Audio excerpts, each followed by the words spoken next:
तो यहाँ पे इस एटमॉस्फेयर के होने की वजह से यहाँ पे different gases, hydrogen, oxygen, nitrogen, ammonia, ये तमाम गैसेस मौजूद हैं। सूरज की रोशनी जब इस एटमॉस्फेयर को चीरते हुए हमारे अर्थ में आने की कोशिश करती है तो सूरज के अंदर मौजूद बहुत सारा खतरनाक रेज होता है, ठीक है। उसमें से एक अल्ट्रा वायलेट रे होता है। इसके लेफ्ट साइड में हमको नेगेटिव टेम्परेचर दिखेगा और राइट साइड पे पॉजिटिव टेम्परेचर दिखेगा कि जैसे जैसे करके हम अर्थ की ऊंचाई से ऊपर की तरफ जाएंगे तो हमारा टेम्परेचर क्या करेगा, डिक्रीज करेगा, गिरना शुरू होगा। और वो किस रेट से फॉल करेगा, 6.5 डिग्री के हिसाब से। यही हमारा NLR का वैल्यू है।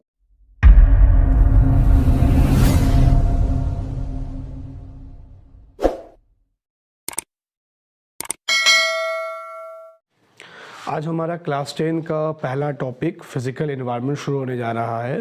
फिज़िकल इन्वायरमेंट जो है, इसके अंदर हम लोग किस तरीके से फ़िज़िक्स के अंदर में हमारा इन्वायरमेंटल इफ़ेक्ट कैसे इफ़ेक्ट करता है, उसके अंदर आने वाले चेंजेस और जो भी चीज़ें हमारे फिज़िक्स से इन्वायरमेंट को फैक्टर करती है, उन तमाम बातों को हमको इस टॉपिक पे पढ़ना है, जो हमारा वेस्ट बंगाल बोर्ड का पहला चैप्टर है। तो आमतौर पे फिज़िकल इन्वायरमेंट जो है वो डील करता है 3 टॉपिक पे, ठीक है। तो वो हमारा एटमॉस्फेयर, लिथोस्फेयर एंड हाइड्रोस्फेयर है। पहले ये ज्योग्राफी का पार्ट था, अब हमें इंट्रोडक्टरी तौर पे इसको फिजिक्स के अंदर भी पढ़ने के लिए बोला गया। तो हमें पता है कि जो लिविंग ऑर्गेनिज्म है उसका एग्जिस्टेंस जो है वो इस दुनिया के अंदर 3 हिस्सों में मौजूद है। हवा पे मौजूद है, पानी पे मौजूद है और लैंड पे मौजूद है, ठीक है। तो उन तमाम जगहों पे जहाँ पे लिविंग ऑर्गेनिज्म मौजूद है उसका कैरेक्टरिस्टिक्स क्या होना चाहिए, हमको इन चीज़ों को पहले ज्योग्राफी में पढ़ना होता था। अभी उसका एक स्टैंडर्ड टॉपिक यानी atmosphere, one of the division of biosphere, उसको फिजिक्स के अंदर डाला गया है। हमको इसका फिजिकल इम्पैक्ट जो है वो जानना पड़ेगा। तो एटमॉस्फेयर जहाँ पे हम लोगों को मालूम है कि एटमॉस्फेयर से हम लोगों का एयर जो है यहाँ पे मुराद है। तो एटमॉस्फेयर का मतलब होता है ज़मीन के ऊपर हवा की एक बहुत बड़ी जो चादर है, ठीक है, जिसकी वजह से सिर्फ इस अर्थ के अंदर लाइफ मौजूद है। क्योंकि ये एटमॉस्फेयर बाकी तमाम प्लैनेट जो हमारे सोलर सिस्टम का प्लैनेट है वहाँ पर ये नहीं होने की वजह से लाइफ का एग्जिस्टेंस वहाँ पर अभी भी क्वेश्चनेबल हो जा रहा है, ठीक है। तो यहाँ पर इस एटमॉस्फेयर के होने की वजह से यहाँ पर different gases, hydrogen, oxygen, nitrogen, ammonia, ये तमाम गैसेस मौजूद हैं। इसलिए यहाँ पे हवा के साथ साथ यानी जो हमारा ब्रीदिंग एयर है ऑक्सीजन, उसके साथ साथ प्रोटीन का सोर्स यानी नाइट्रोजन भी मौजूद है। और साथ साथ हवा में ऑक्सीजन और हाइड्रोजन के मिलने से दुनिया का सबसे इम्पॉर्टेंट लिविंग फैक्टर यानी पानी मौजूद है, ठीक है। इसी एटमॉस्फेयर का ये क्या है, एक बहुत बड़ा फिजिकल इम्पैक्ट है। तो इस बात को हमको समझना पड़ेगा। तो वो जो एटमॉस्फेयर हम लोगों के अर्थ के ऊपर पे मौजूद है, जो कि अर्थ के सरफेस से लेकर एक लिमिटेड ऊंचाई तक ये चीज़ मौजूद है, ठीक है। और हम जैसे जानते हैं कि बेसिक फिजिक्स के अंदर हर चीज़ ग्रेविटी की वजह से जो है वो अर्थ के बिल्कुल करीब है, ठीक उसी तरह से गैसियस मॉलिक्यूल और उनका डेंसिटी के जो है वो हमारे सरफेस के करीब में जो है सबसे ज़्यादा है। लेकिन जैसे जैसे हम ऊपर की तरफ जाएंगे हवा का डेंसिटी कम होने लगेगा और हवा के अंदर मौजूद जो गैसेस है वो ऊपर जाने से क्या होंगे, आहिस्ता आहिस्ता कम हो जाएंगे। इसलिए अगर हम किसी भी माउंटेनर्स को या ऊंचाई पे जब हम सफ़र करते हैं तो नतीजा ये होता है कि हम उसके अंदर में किस चीज़ को देखते हैं कि वो ऑक्सीजन सिलेंडर जो है वो कैरी करते हैं, ताकि ऊपर जाने के बाद जब उनका ऑक्सीजन लेवल कम हो जाए तो ब्रीदिंग एयर जो है वो उनके पास अवेलेबल हो, सप्लाई उनके साथ मौजूद हो। तो ये एटमॉस्फेयर का जो एक्चुअल लिमिट है इसके बारे में बहुत सारा जो है वो मतलब कन्फ्यूजन है, या आप समझिए कि इसके वैल्यू को लेके बहुत सारी बातें जो है वो डाउटफुल आती है। क्योंकि हवा को चूँकि हम देख नहीं पा रहे हैं इसलिए एक्चुअल लिमिट हम इसका बता नहीं पाएंगे। लेकिन नॉर्मली ये समझा गया है कि ज़मीन के सरफेस से लेकर तकरीबन 500, कहीं पे 700, कहीं पे 800 किलोमीटर की ऊंचाई तक जो है वो हवा किसी न किसी सूरत में, चाहे वो आयंस के फॉर्म में हो, चाहे वो गैसियस स्टेट में किसी एटॉमिक फॉर्म पे हो, वो मौजूद है। लेकिन 500 किलोमीटर की ऊंचाई तक जो है वो एक खास जो है वो हवा की क्वांटिटी जो है वो देखने को मिलती है, ठीक है। तो उसकी मौजूदगी के बिना पे हवा को जो है वो बेसिकली 2 हिस्से में बांटा गया है। एक हमारा होमोस्फेयर है और दूसरा हमारा हेट्रोस्फेयर है। तो जैसे कि इसके नाम से समझ में आ रहा है कि होमोस्फीयर जो है इसका मतलब होता है कि होमो मतलब सिमिलर, स्फीयर का मतलब अर्थ का सरफेस, ठीक है। तो किसी भी लेयर को हम स्फीयर कहते हैं। तो ऐसा हवा का लेयर, हवा का ऐसा बाउंड्री जिसके अंदर गैस का मौजूदगी, उनकी डेंसिटी जो है वो मोर और लेस क्या होती है, बराबर होती है, ठीक है। एक अच्छी क्वांटिटी वहाँ पे देखने को मिलती है, तो वो होमोस्फीयर है, जो कि अर्थ के सरफेस से लेकर 80 किलोमीटर की ऊंचाई तक जो है ये देखने को मिलता है। आपके बेसिक ज्योग्राफी के आइडिया के मुताबिक हम आपको ये बता दें कि दुनिया का सबसे हाईएस्ट टॉप पॉइंट जो है वो माउंट एवरेस्ट है, जो दुनिया का हिमालय माउंटेन का सबसे टॉप पीक है, जो कि नेपाल के अंदर मौजूद है, और उसकी ऊंचाई भी जो है वो 8,850 किलोमीटर मतलब 8.85 किलोमीटर है। तो उसके मुकाबले में अगर देखा जाए तो होमोस्फीयर का रेंज जो है वो 80 किलोमीटर है, मतलब उससे 10 गुना ज़्यादा रेंज पे जो है वहाँ पे अवेलेबिलिटी ऑफ एयर जो है वो मौजूद है। तो कहीं ना कहीं अगर देखा जाए तो एक अच्छी ऊंचाई तक जो है एटमॉस्फेयर का रेंज जो है हमें देखने को मिलेगा, ठीक है। तो 0 to 80 किलोमीटर होमोस्फेयर के रेंज के बाद उसके बाद से वो डेंसिटी एयर का जो होता है वो एक जैसा नहीं रहता है, उसमें चेंजेस आती है। तो नतीजा ये निकल कर आता है कि हमें दूर दूर तक गैसेस मॉलिक्यूल जो है वो मूव करते हुए दिखाई पड़ते हैं, या उनकी मौजूदगी कहीं ना कहीं जो है वो शामिल है। तो उसका रेंज जो है वो 80 से 500 किलोमीटर जो है उसके बीच में, 80 से 500 किलोमीटर के बीच का जो रेंज होता है वो हेट्रोस्फीयर का रेंज है, ठीक है। तो हेट्रोस्फीयर का जो रेंज है, ठीक है, तो वो 80 से 500 किलोमीटर के बीच का है, जहाँ पे एयर का जो डेंसिटी होता है वो एक जैसा नहीं रहता है। अब जो हमारा एटमॉस्फेयर है उसको उसके काम की बुनियाद पर, ठीक है, उसके काम की बुनियाद पर 4 बेसिक डिविजन्स में बांटा जा सकता है। और ये जो काम है ये प्रेशर, टेम्परेचर और एयर का वॉल्यूम, ये 3 बहुत इंपॉर्टेंट फैक्टर है जो फिजिकल इन्वायरमेंट से जुड़ा हुआ है। तो इन तीनों फैक्टर्स को वहाँ पे एक बहुत इंपॉर्टेंट मतलब काम जो है से जोड़ा जाएगा। तो उन 4 पार्ट को जो उसके काम के मुताबिक है वो है ट्रोपोस्फेयर, स्ट्रेटोस्फेयर, मीजोस्फेयर और थर्मो या आयोनोस्फेयर। ये 4 बुनियादी हिस्सों में जो है वो एटमॉस्फेयर को उनके काम के लिहाज से प्रेशर और टेम्परेचर के फैक्टर के मुताबिक जो है वो क्या नाम है डिवाइड किया जा सकता है, ठीक है। तो हम लोग इन्हीं 4 पार्ट को अभी डिटेल में पढ़ेंगे क्योंकि ये हमारे टॉपिक का एक बहुत इंपॉर्टेंट पार्ट है, ठीक है।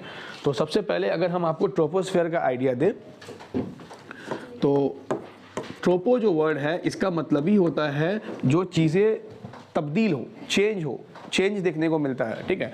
तो इसके अंदर हम लोग देखने को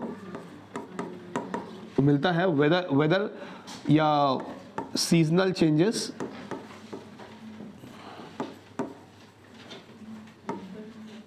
ठीक है। तो ट्रोपोस्फेयर जो है उसके हाइट को लेकर जो है कितनी ऊंचाई तक ट्रोपोस्फेयर मौजूद है उसके हाइट को लेकर भी हमारे साथ बहुत सारा जो है वो वैल्यू जो है वेरी करता है, क्योंकि अर्थ हर जगह पे बराबर तो है नहीं, अर्थ का शेप बिल्कुल सर्कुलर तो है नहीं जो हर जगह पे हमारा रेडियस बराबर होगा तो उस हिसाब से हम किसी भी चीज़ का हाइट को बता पाएंगे।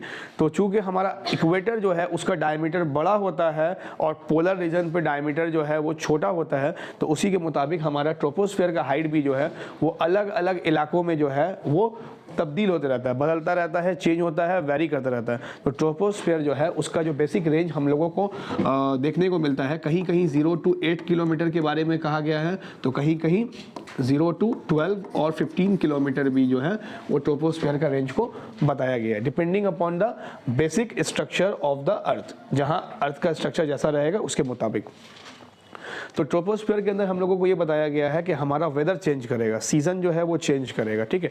जितने मौसमी हालात है जैसे बारिश का होना, गर्मी का पड़ना, जाड़े का पड़ना, ये तमाम की तमाम चीज़ें जहाँ से हम लोगों की मौसम की तब्दीली होती है जो इंसान की ज़िंदगी में एक बहुत इंपॉर्टेंट जो है वो मरहला लाता है, अलग अलग सीज़न, समर, विंटर, रेनी वगैरह।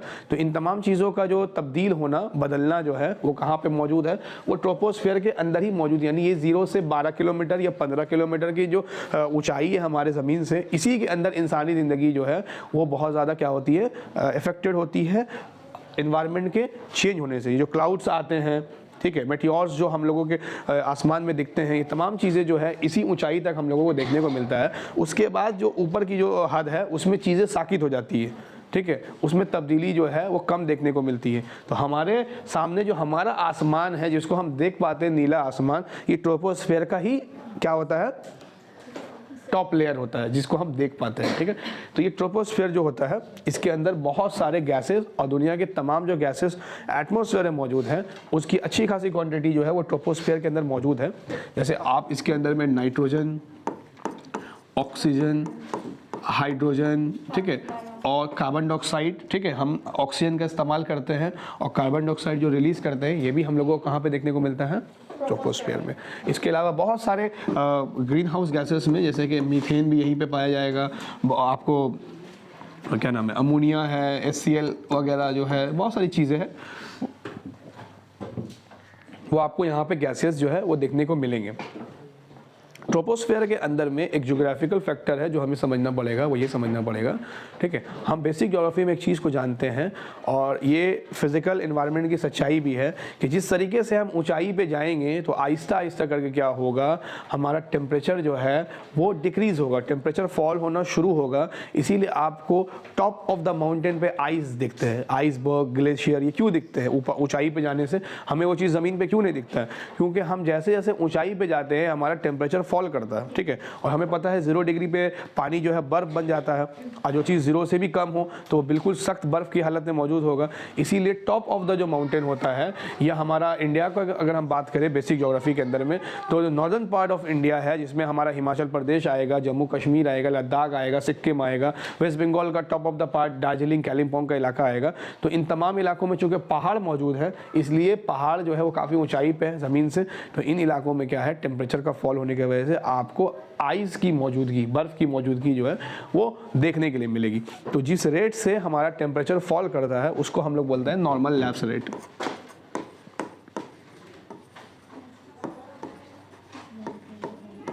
नॉर्मल लैप्स रेट, या शॉर्ट में इसको बोलते हैं NLR।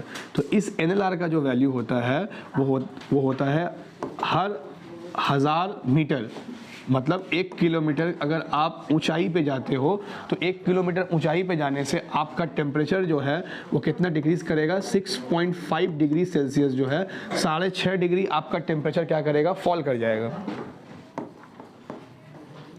हर 1 किलोमीटर ऊंचाई पे जाओगे तो आपका 6.5 डिग्री के रेट से क्या होगा, टेम्परेचर फॉल करेगा। मतलब अगर समझाने के लिए मैं आपको ये समझाऊं कि अगर आपका अभी आप अगर मौजूद हो अर्थ के सरफेस पे, 0 लेवल पे मौजूद हो, सी लेवल के ऊपर अगर आप मौजूद हो और वहाँ से आप 1 किलोमीटर ऊंचाई पे चले जाओ, ज़मीन के सरफेस से 1 किलोमीटर की ऊंचाई पे अगर आप चले जाओ, किसी ऊंचे ऐसे इमारत में चले जाओ जिसकी हाइट 1 किलोमीटर है, या आप किसी भी हवाई सफ़र के लिए जाओ तो आप ऑफ कोर्स ऊंचाई पे रहोगे। तो जैसे जैसे आप ऊंचाई पे जाओगे तो आपके ऊंचाई के जाने के ऊपर में क्या होगा, टेम्परेचर डिक्रीज़ करना शुरू करेगा। उसका रेट क्या होगा, उसका रेट होगा ये वाला, 1 किलोमीटर की ऊँचाई पर 6.5 डिग्री टेम्परेचर जो है वो फॉल करेगा। अच्छा, हम जैसे कि आपको पहले ही इंट्रोडक्शन में बता चुके थे कि ग्रेविटी जो है वो हमारे अर्थ का एक बहुत बड़ा जो है वो फैक्टर है, जिसके वजह से तमाम की तमाम चीज़ें जो है वो अर्थ के सरफेस के करीब करीब ही रहना पसंद करती है या यहीं पे मौजूद है। तो हमारा गैस जो है उसकी भी जो डेंसिटी है वो सबसे ज़्यादा अर्थ के सरफेस के पास है, ठीक है, अर्थ के सरफेस के पास है।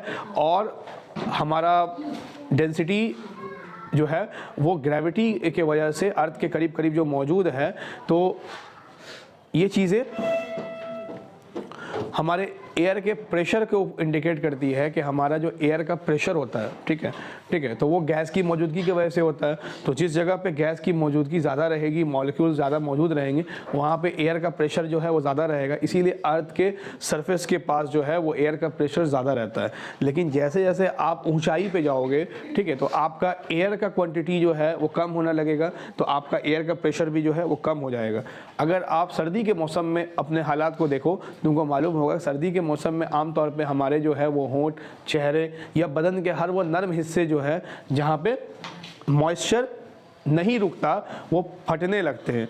क्यों फटने लगते हैं? क्योंकि हमारा बॉडी जो है वो एक डुअल प्रिंसिपल पे काम करता है कि हमारे बॉडी के अंदर में ब्लड का फ्लो होता है। तो ब्लड का फ्लो होने से ब्लड हमारे बॉडी पे, नर्व्स पे एक तरह का इंटरनल फोर्स डेवलप करता है जो हम लोगों को अंदर से ताकत प्रोवाइड कर रहा है। ठीक उसी तरीके से अगर वो फोर्स अगर अकेला मौजूद हो तो तमाम के तमाम लोगों के बदन जो है वो फटने लगे और खून बाहर आने लग जाए, लेकिन उसी फोर्स को बैलेंस करने के लिए एक स्यूडो फोर्स जो है हवा का वो मौजूद है, जो कि बॉडी के ऊपर बाहर से फोर्स डाल रहा है। तो दोनों फोर्स अगर एक दूसरे के डिफेंस में मौजूद हैं तो हमारा बॉडी जो है वो हर लिहाज से क्या है, एक्टिव है, सुरक्षित है। ठीक वैसे ही कि जैसे हम जानते हैं कि ज़मीन के अंदर ग्रेविटी मौजूद है, ग्रेविटी हर चीज़ को ज़मीन के नीचे खींच रही है, अपने तरफ बुला रही है, लेकिन अगर सिर्फ ग्रेविटी मौजूद होता तो तमाम के तमाम लोग ज़मीन में धंस चुके होते, लेकिन एक स्यूडो फोर्स मौजूद है जो ऊपर से हम लोगों को खींचे हुए है। ये दोनों फोर्स जो है एक दूसरे को बैलेंस कर रहा है, इसीलिए हम लोगों को क्या है, ज़मीन पे चलने फिरने के लिए आसानी होती है। अगर आप चांद पे चले जाइए, मून पे, जैसे हम जानते हैं कि मून का जो ग्रेविटी है वो हम लोगों के अर्थ के ग्रेविटी से कितना कम है, 6 गुना कम है। इसका मतलब है कि आप मून में जाने के बाद अपना जो वेट अभी आप फील कर रहे हो वो अर्थ पे जैसा फील कर रहे हो, मून पे जाने के बाद वो फील नहीं कर पाओगे, क्योंकि ग्रेविटी का वैल्यू कम होता है। तो इसलिए आप वहाँ पे सही तौर पे चल भी नहीं पाओगे, क्योंकि जहाँ पे ग्रेविटी कम है और नॉर्मल रिएक्शन जो फोर्स ग्रेविटी के अगेंस्ट हम लोगों को ऊपर से खींच रहा है वो ज़्यादा है, तो वो हमेशा आपको अप करके रखेगा हवा की तरफ, ठीक है। तो आपके कदम ज़मीन पर जमने के लिए नहीं देगा। तो ये सब बेसिक फिजिक्स है जो हम लोगों को जान के रखना पड़ेगा, समझ के रखना पड़ेगा। तो एयर का प्रेशर जो है वो अर्थ के सरफेस के पास ज़्यादा है, और अर्थ से ऊंचाई पे जाएंगे तो एयर का प्रेशर कम होता है। इसीलिए पहाड़ी इलाके में जाने से क्या होता है, हवा की मौजूदगी कम होती है। लोग अपना ऑक्सीजन सिलेंडर खुद कैरी करते हैं, ताकि वहाँ पे हवा मौजूद नहीं रहेगा तो किस तरीके से सांस लेंगे। दूसरी बात, पहाड़ी इलाके में जो होता है वो आपके होंठ, बदन, ये तमाम नर्म हिस्से जो है फटने का चांसेस ज़्यादा होता है, क्योंकि हवा तो मौजूद है नहीं, अंदर से ब्लड जो है वो प्रेशर दिए जा रहा है। नतीजा क्या होता है, स्किन फटने लग जाते हैं, ठीक है। तो ये भी एक बेसिक चीज़ है जो आपको समझ के रखना पड़ेगा। तो एयर प्रेशर भी जो होता है वो हाइट पे जाने पे क्या करेगा, डिक्रीज करेगा टेम्परेचर की तरह, ठीक है।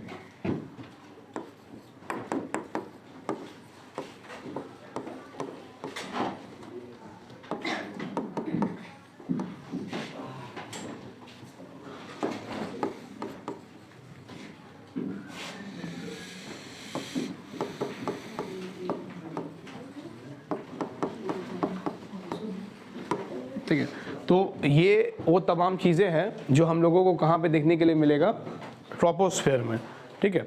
तो ट्रोपोस्फेयर के बाद हमारा स्ट्रेटोस्फेयर आ जाता है, ठीक है। तो किस तरीके से एयर का स्फेयर जो है वो हम लोगों के अर्थ के ऊपर मौजूद है, अगर उसको हम एक डायग्राम के तौर पे समझने की कोशिश करें, ठीक है, तो हमें समझ में आएगा।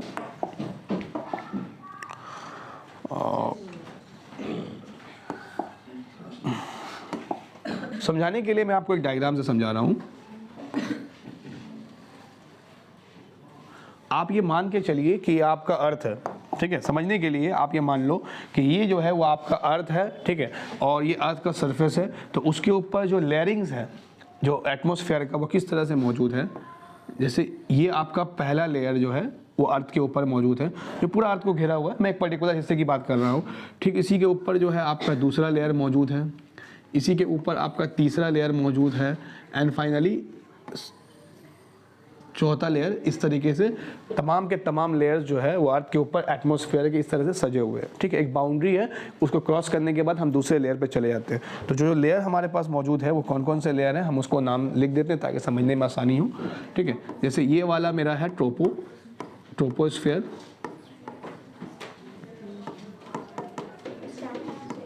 ये हमारा स्ट्रेटोस्फेयर होता है, ये हमारा मीजोस्फेयर है, और ये हमारा थर्मो या आयोनोस्फेयर है, ठीक है।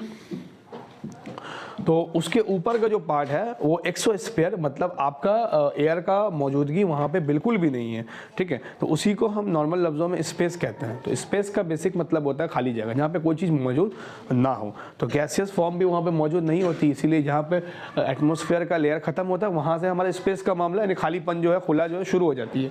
तो ये ट्रोपोस्फेयर की जो हाइट है, जैसे कि मैंने आपको बता दिया कि ये 0 से लेकर 8 किलोमीटर भी कहीं पर है, कहीं पे 12 है, कहीं पे 15 भी है, डिपेंड करता है अर्थ का सरफेस के ऊपर में।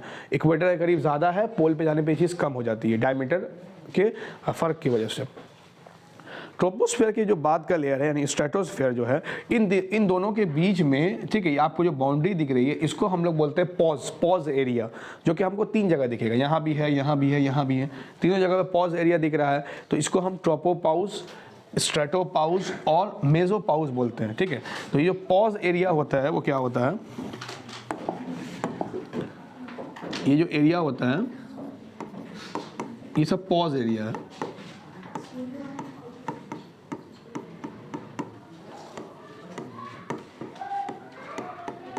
ठीक है। तो आमतौर पे हमें ये पता है कि पॉज करने से कोई भी चीज़ रुक जाती है, राइट। वीडियो प्ले कर रहे हैं, पॉज कर देते हैं तो चीज़ें रुक जाती हैं। तो यहाँ पे कौन सी चीज़ रुकती है जिसका नाम पॉज है, तो पॉज का मतलब यहाँ पे टेम्परेचर और प्रेशर जो बदल रहा था, मैंने आपको कहा ना ऊपर जाने से टेम्परेचर जो है वो ट्रोपोस्फेयर में डिक्रीज करता है, प्रेशर जो है वो कम हो जाता है ऊंचाई पे जाने पे, क्योंकि हवा की मौजूदगी नहीं होती है।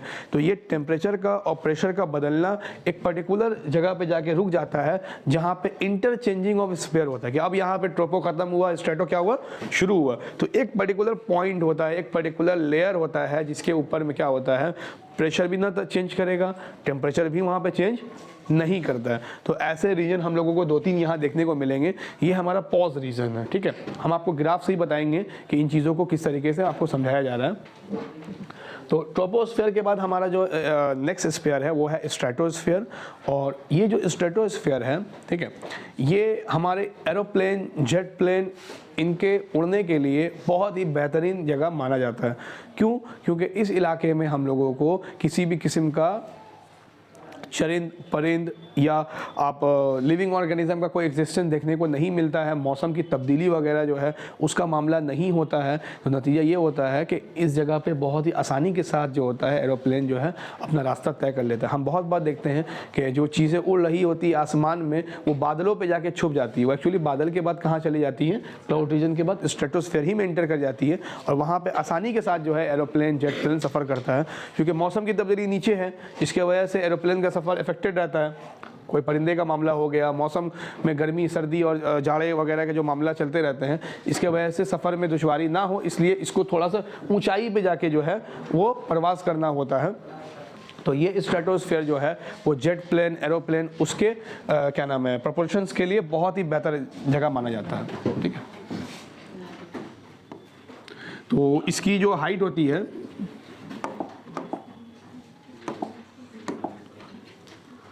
वो आमतौर पे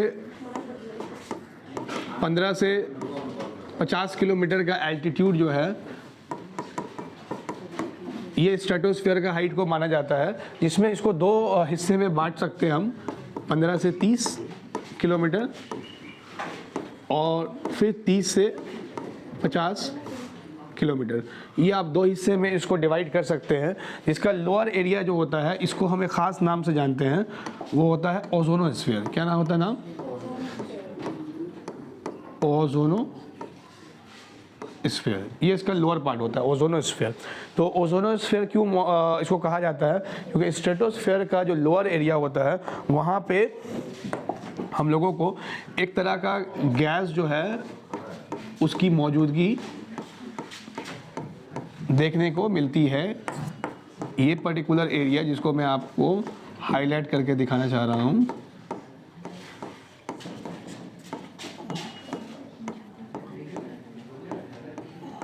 ठीक है। तो ये पर्टिकुलर एरिया जिसको मैंने अभी हाईलाइट किया आपके सामने में, तो ये स्ट्रेटोस्फीयर का ओजोनोस्फीयर है, ठीक है। यानी ओजोन गैस जो है उसकी मौजूदगी यहाँ पे देखने को मिलती है। ये ओजोन गैस हमारे अर्थ के लिए बहुत ही ज़्यादा महत्वपूर्ण है, ठीक है। इस गैस से क्या होता है कि सूरज की रोशनी जब इस एटमॉस्फेयर को चीरते हुए हमारे अर्थ में आने की कोशिश करती है तो सूरज के अंदर मौजूद बहुत सारा खतरनाक रेज होता है, ठीक है। उसमें से एक अल्ट्रावायलेट रे होता है। अगर वो हमारे अर्थ के सरफेस पे बगैर किसी रुकावट के पहुंच जाए तो यहाँ के लोगों की ज़िंदगी जो है उसको क्या कर दे, नुकसान पहुंचाए। हमारे जो स्किन डिजीज़ है और लाइफ को पाया जाने वाले जो डेंजरस कंडीशंस हैं वो क्या हो हम लोगों को अफेक्टेड करे। तो इस नतीजे में क्या होता है, एक गैस की चादर मौजूद है जिसको हम ओजोन गैस कहते हैं, ठीक है। वो इस पर्टिकुलर एरिया पे मौजूद है जो यूवी रे को क्या करता है, रोक लेता है और ट्रांसफ़र कर देता है, ठीक है।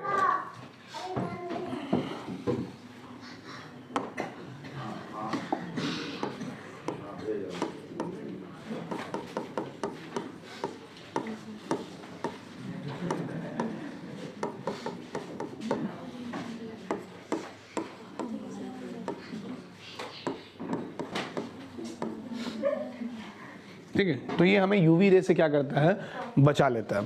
लेकिन जिस तरीके से आज दुनिया में हर चीज़ का इस्तेहसाल हो रहा है, उसको नुकसान पहुंचाने की कोशिश की जा रही है, वो इंसानी अमल के ज़रिए से हो या कहीं ना कहीं नेचर को डिस्टर्ब करने के बाद हम लोगों को जो भी इफेक्ट देखने को मिल रहा है, उसमें से एक बहुत इंपॉर्टेंट इफेक्ट जो है वो ओजोन का लॉस होना भी है।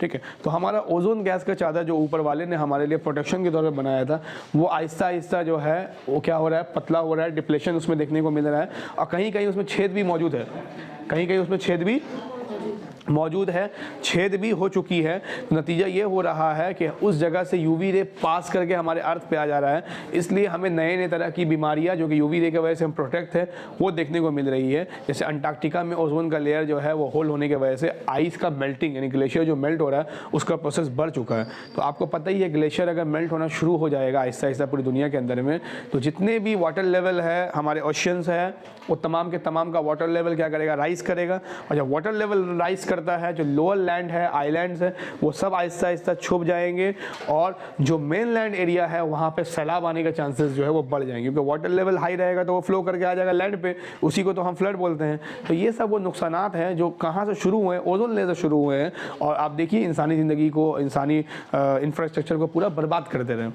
ठीक है ना। तो इन चीज़ों के बारे में भी हमें सोचना चाहिए। तो क्या ऐसी वजूहात है जिसके नतीजे में ओजोन लेयर में होल हो रहा है, उसको रोकने के लिए इंसान को जो है वो कोशिश करनी चाहिए। आपको मालूम होगा, अगर आप अपने ईवीएस के टॉपिक में पढ़ेंगे कि 1987 में मॉन्ट्रियल नाम के जगह पे क्या किया गया था, ओजोन के ऊपर एक कन्वेंशन किया गया था, एक मीटिंग की गई थी, जिसके नतीजे में लोगों ने ये अहद कर लिया था, दुनिया के बड़े बड़े कंट्रीज़ ने, कि हम किस तरीके से ओजोन लेयर का प्रोटेक्शन करेंगे, क्योंकि आपका ओजोन लेयर जो है वो आपके इस दुनिया में वजूद होने का एक बहुत बड़ा रीज़न है। इस तरह से हवा मौजूद ना हो, पानी मौजूद ना हो तो आप ज़िंदा नहीं रह सकते हो। तो उसी तरह से अगर ओजोन मौजूद हो जाए तो भी आप जिंदा नहीं रह सकोगे। ओजोन गैस अगर वहाँ पे आहिस्ता आहिस्ता ओजोन गैस हट जाए हमारे पास और यूवी रे हमारे पास आ जाए तो हमारी ज़िंदगी क्या होगी, दुश्वार हो जाएगी ना। तो इसलिए दुनिया के बड़े बड़े कंट्रीज़ ने जो है वो बहुत सारे कैंपेनिंग कर रहे हैं, बहुत सारे मिशन पे काम किया जा रहा है, कैसे करके अपने अर्थ को और इसके अंदर मौजूद इंसानी ज़िंदगी को बचाया जा सके। ठीक है। जिसमें ओजोन लेयर का डिप्लेशन जो है उसको रोकने की जो है वो बात चल रही है। ठीक है। तो ये स्ट्रेटोस्फीयर जो है उसकी कहानी हो गई, स्ट्रेटोस्फीयर में चीज़ें कैसे हमको देखने को मिल रही हैं। तो स्ट्रेटोस्फीयर जो है उसके बाद जो हमारा तीसरा लेयर होता है वो होता है मेसोस्फीयर। ठीक है। तो मेसोस्फीयर जो है ये हमारे एटमॉस्फेयर का सबसे कोल्डेस्ट लेयर है। ठीक है। सबसे कोल्डेस्ट, सबसे ज़्यादा ठंड अगर एटमॉस्फेयर में कहीं पे किसी इलाके पे किसी जगह पे मौजूद है तो वो मेसोस्फीयर के अंदर मौजूद है। यहाँ पर टेम्परेचर हमेशा नेगेटिव रहता है। ठीक है। तो मेसोस्फीयर के अंदर में जो गैसेस होती है वो कंडेंस फॉर्म में पाई जाती है, जो भी गैसेस वहाँ मौजूद है वो कंडेंस फॉर्म में पाई जाती है। ठीक है। और यहाँ पे ऑफ कोर्स इंसानी ज़िंदगी का कोई वजूद जो है वो है ही नहीं। ठीक है। इंसान की तो हकीकत सब यहीं पे मौजूद है। तो मेसोस्फीयर में कुछ खास हमारे लिए जानने को नहीं है, बावजूद इसके कि ये एटमॉस्फेयर का एक पार्ट है और one of the coldest layer है हमारे एटमॉस्फेयर का। उसके ऊपर का जो लेयर है वो है थर्मोस्फेयर या आयोनोस्फेयर। ठीक है। जैसे कि नाम से ही समझ में आ रहा है कि थर्म का मतलब गर्मी है और आयंस का मतलब जो है एटम का आयनिक फॉर्म पे पाया जाना। तो ये इतना गर्म इलाका है जिसके नतीजे में क्या होता है, यहाँ पे एटम भी जो है वो मौजूद नहीं रह पाते। एटम भी क्या हो जाते हैं, आयंस के फॉर्म में मौजूद रहते हैं। ठीक है। एटम का एग्जिस्टेंस भी यहाँ पे नहीं वैलिड कर पाता है। तो ये हमारा अर्थ का सबसे ज़्यादा हॉटेस्ट लेयर है। ठीक है। जिस तरह मेसोस्फीयर हमारे अर्थ का कोल्डेस्ट लेयर है, थर्मोस्फीयर हमारे अर्थ का क्या है, सबसे हॉटेस्ट लेयर है। तो उसके बाद ही क्या होता है, आयोनिक फॉर्म भी जो है वो हमारे अर्थ में मौजूद नहीं होती है और नतीजा क्या होता है, एक्सोस्फीयर का एग्जिस्टेंस शुरू हो जाता है, जो हमारे लिए स्पेस है, जैसा कि हम बता दिए खाली जगह है, वहाँ पे कोई भी चीज़ मौजूद नहीं है। तो ये हमारे बेसिक चारों लेयर का इंट्रोडक्शन था। अगर हम इसको ग्राफ से समझना चाहें कि टेम्परेचर या प्रेशर यहाँ पे कैसे करके चेंज होता है, तो आपको मैं ग्राफ से समझा रहा इस चीज़ को।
ध्यान से पढ़ाई।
तो हम लोगों का जो इंट्रोडक्शन था एटमॉस्फेयर को लेकर कि उसका अलग अलग पार्ट में टेम्परेचर और प्रेशर जो हमारा दो सबसे इंपॉर्टेंट फैक्टर है कैसे करके चेंज कर रहा था, उसको अगर हम ग्राफ से समझें तो समझने में बहुत ज़्यादा आसानी होगा। ठीक है, कैसे कि अगर हम इस तरफ से एल्टीट्यूड को यानी ज़मीन के क्या नाम है सी लेवल से लेकर ऊंचाई पे हाइट को अगर समझने की कोशिश करें और उसी के अगेंस्ट में टेम्परेचर को अगर हम प्लॉट करें तो ये हमारा 0 डिग्री सेल्सियस का टेम्परेचर है। मतलब इसके लेफ्ट साइड में हमको नेगेटिव टेम्परेचर दिखेगा और राइट साइड पे पॉजिटिव टेम्परेचर दिखेगा। तो जैसे कि हम बताए कि जैसे जैसे करके हम अर्थ की ऊंचाई से ऊपर की तरफ जाएंगे तो हमारा टेम्परेचर क्या करेगा, डिक्रीज करेगा, गिरना शुरू होगा। और वो किस रेट से फॉल करेगा, 6.5 डिग्री के हिसाब से। यही हमारा NLR का वैल्यू है। तो एक पर्टिकुलर पॉइंट पे जाके टेम्परेचर और प्रेशर आप देख रहे हैं पॉज हो जा रहा है, इसीलिए मैंने उस जगह को एक छोटा सा डैश से दिखाया। मतलब वहां पे कोई फर्क नहीं पड़ रहा है हाइट के बढ़ने से कि टेम्परेचर में क्या गिरावट आ रहा है या जो भी तब्दीली आ रही है। तो उसके बाद वहाँ से जैसे हम यानी 15 किलोमीटर हो या 12 किलोमीटर हो, जिस जगह पे अर्थ का जिस तरह का डायमीटर है उस तरह से उसका एटमॉस्फेयर का हाइट है। वहाँ से अगर हम जाए ऊपर की तरफ स्ट्रेटोस्फेयर के अंदर में, तो स्ट्रेटोस्फेयर के अंदर में हाइट के बढ़ने से टेम्परेचर क्या होता है, बढ़ता है। मतलब यहाँ पे घटेगा तो यहाँ पे क्या होगा, बढ़ेगा। फिर एक पॉइंट आएगा जो मेरा स्ट्रेटोपॉज आएगा, वहाँ पे टेम्परेचर में कोई फर्क नहीं पड़ेगा। ठीक है, उस लेयर को क्रॉस कर देने के बाद हम थर्ड लेयर में चले जाएंगे जो कि हमारा सबसे क्या है, कोल्डेस्ट लेयर है। तो स्ट्रेटोस्फेयर के बाद जैसे ही हम मेसोस्फेयर की तरफ जाएंगे, मतलब 50 किलोमीटर से लेकर 100 किलोमीटर के ऊंचाई के बीच में, तो टेम्परेचर फिर से गिरना शुरू होगा। तो पहले क्या हुआ था, फॉल किया, फिर राइज किया, फिर क्या हो रहा है, फॉल का। इस वर्ग जो फॉल कर रहा है, तो इस लाइन को जरा ध्यान दो और इस लाइन को ध्यान दो। ये लाइन इससे आगे बढ़ चुका है ना, मोस्ट नेगेटिव की तरफ चला जा चुका है। इसीलिए ये हमारा जो होगा वो कोल्डेस्ट लेयर ऑफ एटमॉस्फेयर होगा, जहाँ पे टेम्परेचर सबसे ज़्यादा क्या है, डाउन मिलेगा। ठीक है ना, मोस्ट नेगेटिव का मतलब वहाँ पे कोल्डेस्ट लेयर है। फिर वहाँ पे एक पॉज देखने को मिल रहा है, टेम्परेचर और प्रेशर में कोई फर्क देखने को नहीं मिल रहा है। और जैसे ही उसके बाद हम फोर्थ लेयर में जाएंगे, 50 से लेकर आपका 500 है, कहीं पे 200 है, कहीं पे 400 है, वो डिपेंड करता है अर्थ के डायमीटर के ऊपर में। तो जैसे ही हम वहाँ से देखेंगे तो फिर से टेम्परेचर राइज करना शुरू करेगा और राइज करते करते इतना दूर तक चला जाएगा, मोस्ट पॉजिटिव पार्ट तक, तक, जो कि बहुत ज़्यादा गर्मी को क्या करेगा, बढ़ा देगा। इसीलिए ये हमारा क्या है, हॉटेस्ट पार्ट है। तो इस तरीके से हम लोगों को एग्जाम में ग्राफ बनाने के लिए, समझने के लिए दिया जा सकता है। तो इस ग्राफ के थ्रू हम लोग क्या करेंगे, एटमॉस्फेयर के अंदर में टेम्परेचर का चेंजेस एल्टीट्यूड के बढ़ने से हम समझा सकते हैं। ठीक वैसे ही प्रेशर में क्या तब्दीली आ रहा है, तो जैसे हम बता चुके हैं कि अर्थ के सरफेस के पास हमारा एयर का जो है क्वांटिटी वो सबसे ज़्यादा है, नो डाउट। और जैसे जैसे ऊंचाई पे जाएंगे तो ग्रेविटी की वजह से सब हवा नीचे है, तो ऊपर जाके हवा नहीं मिलेगा। तो जिस तरह से देखो हम लोग ऊंचाई पे है, ठीक है, तो ऊंचाई पे रहने से एयर का प्रेशर का वैल्यू क्या होगा, कम होगा। अगर आप सिंपल सा इसको नंबरिंग के फॉर्म में समझना चाहो तो ऑफकोर्स ये 0 है, तो यहाँ पे 1 2 3 4 5 प्लॉट किया जा सकता है, ठीक है ना। और यहाँ पे भी अगर हाइट में देखो तो किलोमीटर्स में हाइट को बढ़ाया जा सकता है। तो जैसे जैसे हम ऊंचाई पे हैं तो मेरा प्रेशर का वैल्यू क्या है, कम है, लेकिन हम ऊंचाई से जैसे जैसे नीचे आ रहे हैं तो मेरा प्रेशर का वैल्यू भी यहाँ पे क्या हो रहा है, बढ़ जा रहा है। और सबसे ज़्यादा प्रेशर का वैल्यू किस जगह पे मौजूद है, जहाँ पे हम कम से कम हाइट पे मौजूद है, मतलब हम सी लेवल से कुछ ही दूरी पे मौजूद है, वहाँ पे प्रेशर कितना होगा, मैक्सिमम होगा, क्योंकि तमाम के तमाम गैसेस कहाँ मौजूद है, यही तो मौजूद है। तो ये हमारा प्रेशर और टेम्परेचर का जो है वो चेंजेस है, जो हमको ध्यान में रखना पड़ेगा, जो हमारे एल्टीट्यूड के वजह से, हाइट के वजह से चेंज करता है, ठीक है। तो it is all about we have to study in environmental physics और physical part of the environment. इसके बाद इस चैप्टर का जो दूसरा टॉपिक है रैशनल एनर्जी, वो